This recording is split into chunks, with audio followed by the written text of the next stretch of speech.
To learn more about earning college credits with study hall courses, visit gostudyhall.com or click the link in the description. When someone asks you to pass the cereal at the breakfast table, you know that they're talking about the whole box and not a handful of the pieces inside.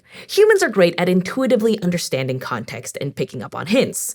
Well, most humans anyway. Sometimes it's hard for me to read a room. Same goes for computers. Computers take things super literally, and they need instructions spelled out for them. So we have to be extra clear when we ask them to do something, especially when we want them to pass us information from their memory storage. To make sure we're on the same page, programmers came up with a whole system of different data types for Java. So, by understanding a bit more about computer memory, we'll know exactly how the computer stores and updates different kinds of information. Thanks. Hi, I'm Sabrina Cruz, and this is Study Hall, Code and Programming for Beginners. This is also how we get ants.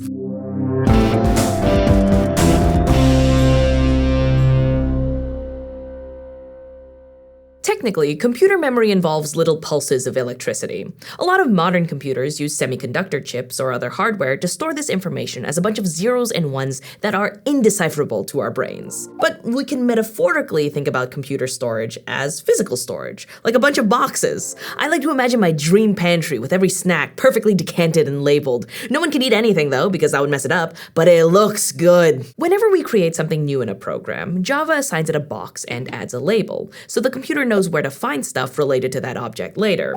Even if we're not storing something in a memory location, the labeled box still exists and it's ready to be filled with data, much like my pantry after a visit to the Container Store. As an example, let's say I'm really trying to optimize my pantry, or we work for a huge hotel and have to track and order tons of ingredients. Now, remember, we create variables so we can tell the computer about something's data type, which is basically a category of information. We can create two string variables, one representing frosted fettuccine and one representing lasagna toast crunch, two very real and delicious cereals. So we'll give them both the value cereal. Now, the fact that we created string variables is really key here, because there are actually two ways we might try to compare these two string variables, but that'll change with other types of data. The first way is the double equals operator, and the second is the dot equals method that we can call on string data types. If we print both, we see something interesting. The double equals operator evaluates to false, but the dot equals method evaluates to true. Apparently cereal sometimes does not equal cereal, but sometimes it does. Computers obviously can't understand anything about strings or cereal, but we assigned both these variables the same sequence of characters. So if we didn't know how computer memory works, we might think that something was broken. But here's the trick. These two lines of code have different outputs because they're comparing different things. The double equals operator checks whether the two strings point to the same memory location. In metaphorical terms, it's looking for one box with two labels, like the container for these curly noodles. Because we created a new object for each string, the objects get assigned to two different memory locations, which are like two different labeled boxes, so the double equals operator evaluates to false. Meanwhile, the dot equals method is a way to check the two strings hold the same data, which they do, as far as the computer knows, because it can't tell that frosted fettuccine and lasagna toast crunch taste different. It's about the mouthfeel. These objects both hold the exact same sequence of characters, cereal, so the dot equals method evaluates to true. But remember, the computer is still that very literal friend, so even if one was cereal and the other was breakfast cereal, it would say they were different. So the computer is doing what it's supposed to. But what if we don't want that to happen? Well, it comes back to data types. More complicated Java objects like strings and array lists are all reference types because, well, they reference another memory location. Specifically, we say that the variable name, like frosted fettuccine, points to another memory location. It's kind of like when we talked about indexing and how an index number points to a specific value within a list or string. Using our box metaphor, you can think of reference types like a sort of computerized scavenger hunt. You open a labeled box, then find directions pointing to another box. Reference types are super useful because they allow computers to pass large chunks of information efficiently. Instead of storing multiple copies of the same stuff in lots of scattered locations, reference types allow us to store content in one box and point there from anywhere in the program. In the earlier example, we created two strings with the same content at separate memory locations using the new keyword. But the more efficient way to code this would be to create the frosted fettuccine string object without using the keyword new. Then the object frosted fettuccine could just reference lasagna toast crunch to point to that same value, which is cereal, and save memory space. But there's a trade-off. If we set lasagna toast crunch equal to tomato cereal, then that's what frosted fettuccine would be too. And obviously, that's just nonsense. In this efficient code example, both the double equals operator and the dot equals method comparisons would evaluate to true. Here, frosted fettuccine and lasagna toast crunch point to the same memory location and therefore also have the same content.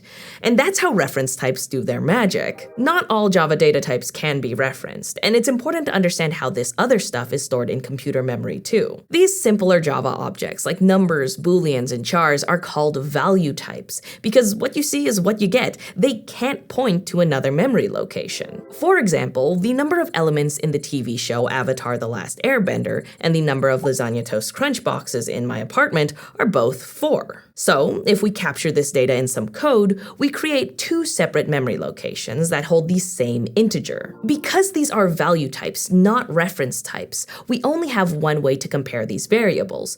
The dot equals method we used earlier only works for reference types. If we compare these two variables with the double equals operator, we're checking that the two integers have the same value, since they don't point anywhere else like strings do. Because they're both 4, we get true. As a general rule in Java, if you want to check whether two objects hold the same information, we use double equals to compare between value types, and the dot equals method to compare between reference types. We can also see the difference between value types and reference types another way in code. If we try to assign the number lasagna toast crunch variable using avatar elements, it wouldn't be a reference and there'd be no metaphorical scavenger hunt. Instead, Java makes a copy of that value, the integer 4. Now there are two labeled boxes, each with the integer 4 inside. And that's okay here, because value types represent smaller pieces of memory than reference types. The computer can afford to copy them over and over again without wasting too much precious memory space. The bottom line here is that Java treats value data types and non-value data types differently. In Java, value types are copied directly, while non-value types are referenced. This means that value type boxes hold actual information, while reference type boxes point to other boxes. Let's check out some of these boxes and references in action. The technical term for one of these labeled boxes is a memory address, a place where a specific piece of data lives in memory. Looking at one example of a computer memory diagram, the whole 0x4 business on top is a memory address for an integer named I that holds the value 100. Yes, reading this will make you feel very Hackerman. The middle memory address is a null reference string called S1. It's like an arrow named S1 that points off into empty space instead of a location that we can read or write to. Now, here's where things get a little bit funky. The bottom left memory address represents the string named S2. Because it's a reference type, it can't directly store a value. Instead, it refers to another memory address that points to a different box containing the string Bob. It's memoryception. We could create as many Bob strings as we want, and they would all refer to that same original memory address at the same time.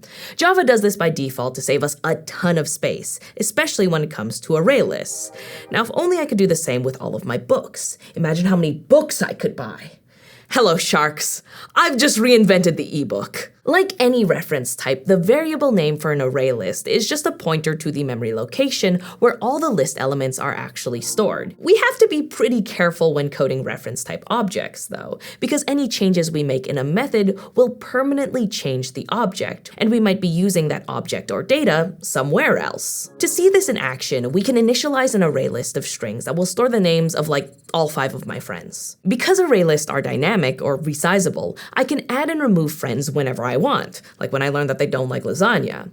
If you want a detailed refresher on array list methods, check out our previous episode of this series. If we print the size of the array list before and after we add all of my wonderful friends, we can see that the array list grows from 0 elements to to 5.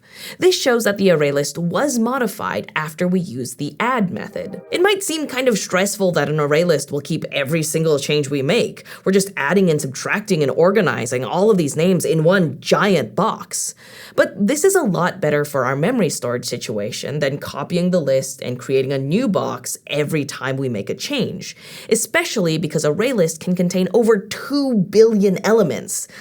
Definitely a lot more than 5 friends. On the other hand, when you specify a value type as an argument in a program, a copy of the value is created and passed to the method. So if you pass an integer value and modify it inside a method, the original integer won't be modified because we have 2 separate boxes. To see this in action, let's create a method that adds 1 to an integer argument and then prints the result.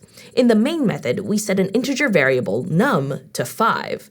Then we print it, call the add1 method, and print again. The same value gets printed before and after, so you can see how the original num variable is unchanged. It's stored in a separate box from the num variable that's passed to the method. Even with these box metaphors, all this memory management stuff can seem pretty abstract.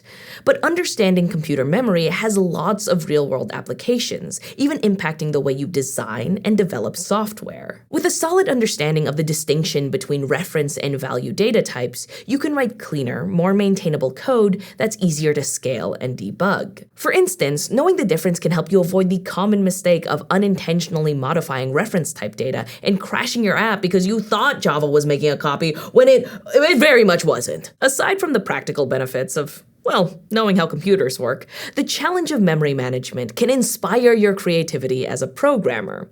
You'll design more elegant solutions to complex problems and create applications that are powerful and efficient, all because you know how to move some bytes around. Speaking of bytes, it's time for a bowl of lasagna toast crunch.